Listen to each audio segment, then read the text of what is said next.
This is Dr. Gary Kellner, and I would like to welcome you to Fair Game. It has been famously said that democracy is a form of government where someone's ox is always being gored. Now, that somewhat cynical observation is never more true than in the way we draw congressional districts in this country. In 1812, Governor Elbridge Gerry of Massachusetts worked with the Democratic Republican majority in the Massachusetts legislature to redraw the electoral districts to ensure that the Federalists were jammed into a couple of congressional districts and the ruling party, Jeffersonian Democratic Republicans, controlled the rest. The media of the time ate Gerry alive. And one pundit created a cartoon of a salamander divided up into segments and referred to what Gerry did in Massachusetts as gerrymandering. Thus, an otherwise obscure Massachusetts governor has been immortalized, and he provided us with an everlasting model of how ruling parties maintain their control at the state and at the federal levels. The United States Constitution mandates that every decade we do a national census, and that after that census, we determine whether states gain or lose members of their congressional delegation, and we draw congressional districts. Normally, the party in power will draw the districts to its own favor. So you get one-party states like Texas or California or Illinois will gerrymander the congressional districts in their favor. This is a long-standing, venerable practice in the American democracy. Now, there are folks who are horribly offended that Donald J. Trump manhandled the Texas legislature to find a way to get him 5 more Republicans after the fall elections.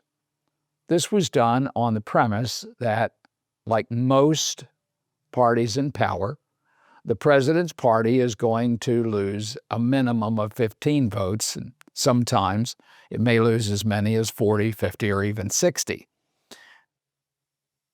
Quite obviously, given his experience with Democratic Congresses, the president doesn't want to see that outcome. So he pushed them hard.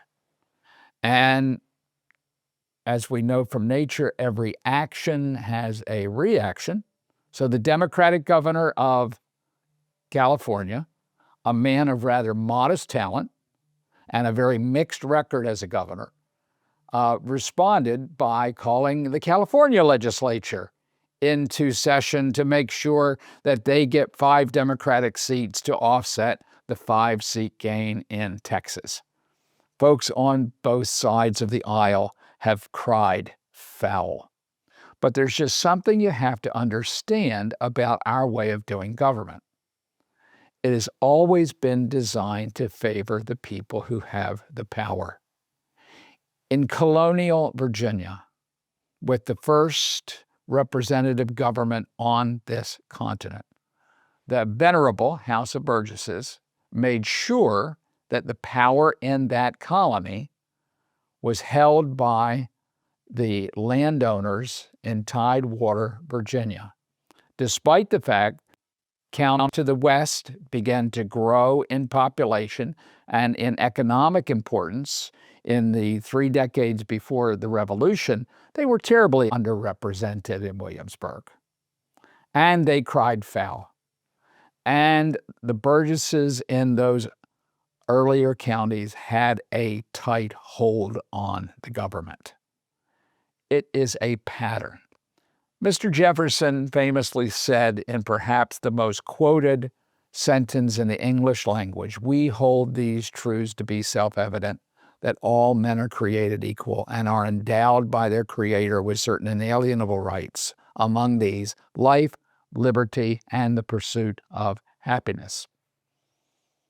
Well, in Jefferson's approach to government and every one of his generation, the women weren't really included in that. The slaves were not included in that. Native Americans were not included in that. I'm not arguing for their particular approach. I'm simply making the point that the very essence of American politics is that there are two groups of people. There are those who have the power and those who want the power. And once a group attains power, they are going to do everything within their means to try to accomplish that outcome. So I want to salute the President of the United States for maintaining a venerable American tradition of gerrymandering. It is seldom fair. It is almost never just. But it is a profound testimony to Mr. Madison's vision of our national operating system that we call the Constitution of the United States. Madison, who was trained by a Calvinist president at Princeton Theological Seminary, the Reverend John Witherspoon, was taught and believed in the fallenness of humanity. Madison believed that the words of the Apostle Paul, that all have sinned and come short of the glory of God. Therefore, unlimited power should not be vested in a king or in a president.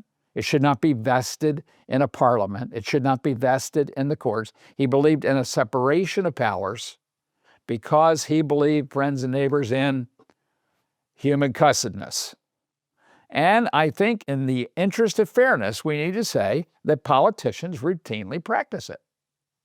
So despite all of the protestations of the end of society and the end of civilization as we know it, let's just recognize that gerrymandering is the way things have been done in this republic for more than 2 centuries. Now, every now and then, it gets really egregious. And certain groups of people will be completely disenfranchised.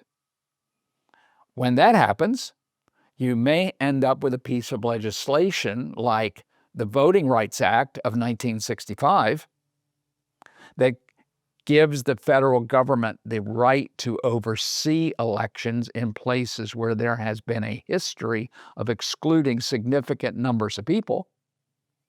Or you may have cases that work their way up to the Supreme Court. And the court will need to evaluate whether, in fact, they are operating within the boundaries of the Constitution or whether they have gone beyond it. Let's not single out the president as if he is the first person to ever try to do this.